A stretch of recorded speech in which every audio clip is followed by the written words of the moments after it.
You know, as a police officer, I'm compelled to make this video. I've been in law enforcement for 10 years, and I'm speaking to my peers, other fellow officers, people in any kind of law enforcement position. I've seen officers nationwide enforcing tyrannical orders against the people, and I'm hoping it's the minority of officers, but I'm not sure anymore, because every time I turn on the television, every time I look to the internet, I'm seeing people arrested or cited for going to church, for traveling on the roadways, for going surfing, opening their businesses, going to the park with their families, or doing nails out of their own house, using their own house as a place of business, and having undercover agents go there and arrest them and charge them with what? With a crime? I don't know what crime people are committing by doing nails in their own house, but we're seeing this more and more and more, and we need to start looking at ourselves as officers and thinking, is what I'm doing right? Now, I want to remind you that regardless of where you stand on the coronavirus, we don't have the authority to do those things to people just because a mayor or a governor tells you otherwise. I don't care if it's your sergeant or your chief of police.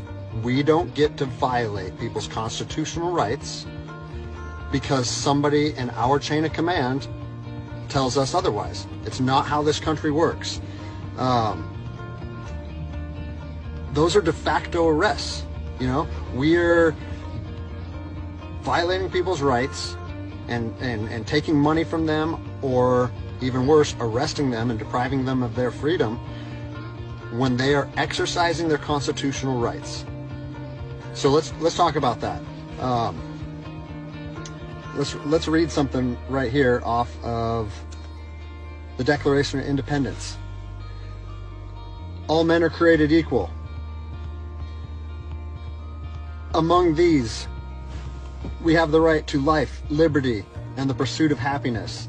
That to secure these rights, governments are instituted among men, deriving their power from the consent of the governed, meaning our power and any government official's power is derived from the people. Okay? We don't hold power over our citizens. It's contradictory to everything that our country stands for. And this is what I'm seeing. First Amendment rights, telling people they can't go to church, freedom of religion. Okay? Telling people they can't protest, freedom of assembly. Fourth Amendment violations, illegal traffic stops to check for papers. What are you, the Gestapo? Is this 1930s Nazi Germany? You don't get to stop people unless you have reasonable suspicion or probable cause that they have committed a crime. And I know people that have personally been stopped saying, we want to see papers showing that you're essential. David 2, copy a phone call. That is not how our job works, okay? What really has been pissing me off lately is the fact that these officers that are going out here and enforcing these tyrannical orders, what they're doing is they're making my job and my safety, or they're putting my job and my safety at risk. Because what you're doing is you're widening the gap between public trust and law enforcement officers. And what that's going to do is it's going to, I mean, look at what's happened to law enforcement in the last 10 years. Less and less public trust, and more often than not, that is a result of isolated incidents that get blown out of proportion. They're not isolated anymore. They're happening every single day. And the thing that I want you guys to realize is that our power that we hold as law enforcement officers is nothing more than a facade. It's a badge and a gun. And people, you don't realize, if you haven't lived in anarchy, if you haven't seen combat, things can be stripped from people in a heartbeat. And that's what I'm afraid of. I'm afraid that these actions are going to wake a sleeping giant, i.e. the American people, okay? They are going to be put in a position where they won't have their rights trampled anymore. And us as law enforcement officers, we'll have our ability to enforce the law stripped from us in about 10 minutes. Okay? I think what is going to happen if this continues is we're going to see bloodshed in the streets. Okay? I don't want to see bloodshed in the streets on either side of this coin.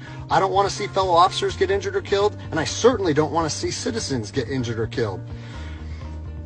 And I promise you, most of you out there doing these tyrannical acts against our citizens, you're not ready for combat. You're not mentally or physically ready for combat in the first place.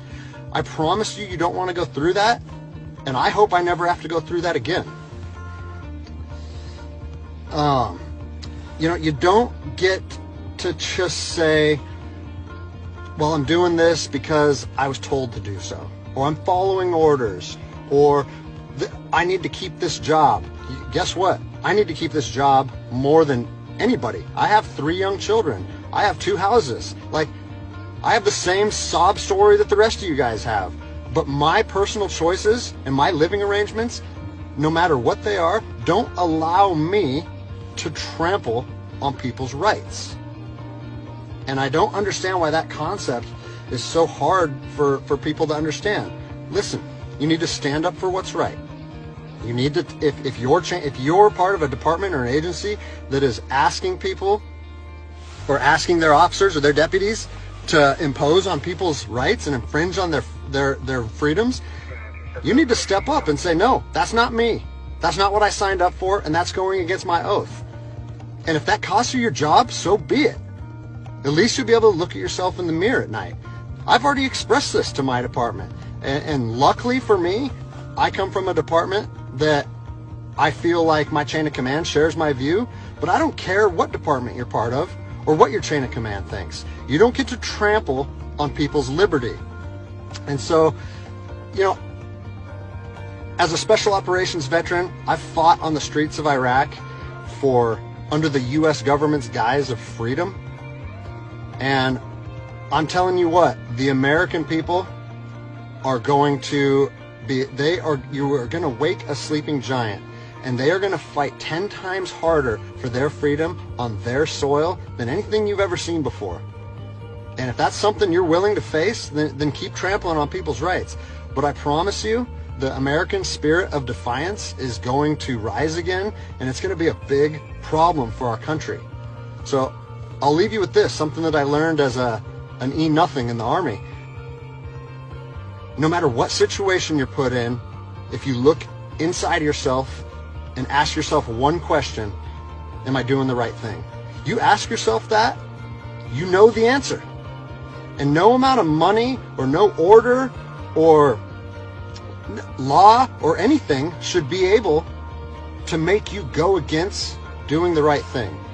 So I'm imploring officers to look inside themselves and ask themselves, is this what I want to be doing to my citizens? And I think the answer is clear. And if we all stand up together, guess what? It'll be a non-issue, no factor, because people and law enforcement will be united like we should be.